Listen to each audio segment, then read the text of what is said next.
नमस्कार। क्या किसी की गलती को माफ़ किया जा सकता है या वह इंसान अपनी गलती या अपराध का प्रायश्चित करे तो क्या उसे माफ़ किया जा सकता है या उसे माफ़ कर देना चाहिए? यदि हाँ, तो जाने इस प्रसंग से। एक बार सरयू नदी के तट पर तीनों भाइयों के संग टहलते हुए श्री राम से भ्राता भरत ने कहा, एक बात पूछूं भैया। माता कैकेयी ने आपको वनवास दिलाने के लिए मंथरा के साथ मिलकर जो षड्यंत्र किया था, क्या वह राजद्रोह नहीं था? उनके षड्यंत्र के कारण एक और राज्य के भावी महाराज और महारानी को 14 वर्ष का वनवास झेलना पड़ा और दूसरी ओर पिता महाराज की दुखद मृत्यु हुई। तो ऐसे षड्यंत्र के लिए सामान्य नियमों के अनुसार तो उन्हें मृत्यु दंड दिया जा सकता था। फिर आपने माता कैकेयी को दंड क्यों नहीं दिया? भगवान मुस्कुराए और बोले, जानते हो भरत, किसी कुल में, किसी वंश में अगर एक चरित्रवान और धर्मपरायण पुत्र जन्म ले ले तो उसका जीवन उसके असंख्य पीढ़ियों के पितरों के अपराधों का प्रायश्चित कर देता है। और जिस माँ ने तुम जैसे महात्मा को जन्म दिया तो उसे दंड कैसे दिया जा सकता है भरत, बताओ तुम। भरत संतुष्ट नहीं हुआ, कहा, ये तो मोह है भैया। राजा का दंड विधान मोह से मुक्त होता है। एक राजा की तरह उत्तर दीजिए कि आपने माता को दंड क्यों नहीं दिया। समझे कि आपने ये प्रश्न आपका अनुज नहीं, अयोध्या का एक सामान्य नागरिक कर रहा है। राम गंभीर हो गए। कुछ क्षण मौन होने के बाद कहा, अपने सगे संबंधियों के किसी अपराध पर कोई दंड ना देना ही इस सृष्टि का सबसे कठोर दंड है भरत। माता कैकेयी ने अपनी एक भूल का बड़ा कठोर दंड भोगा है।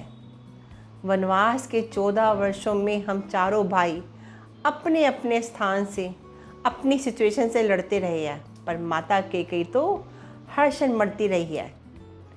अपनी एक भूल के कारण उन्होंने अपना पति खोया और अपने 4 बेटे खोए और अपना समस्त सुख खोया।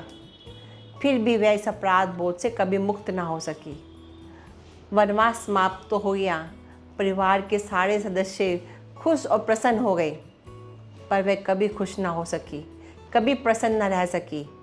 कोई राजा किसी स्त्री को से कठोर दंड क्या दे सकता है?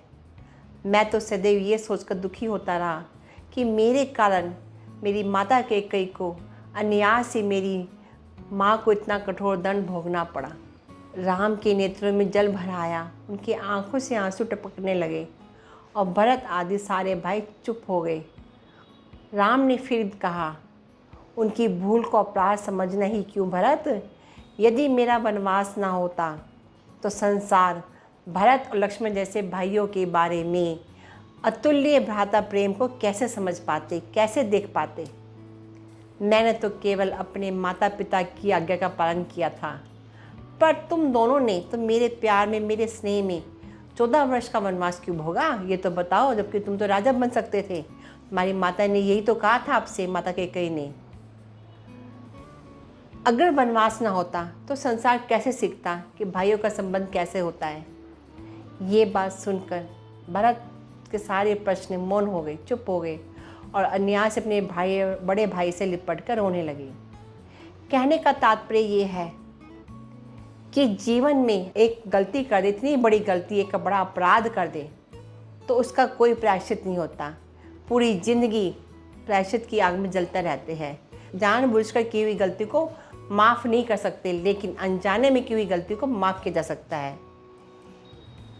इसलिए कोई भी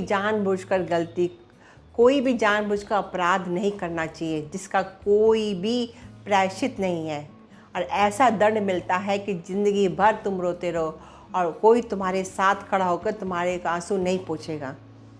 धन्यवाद।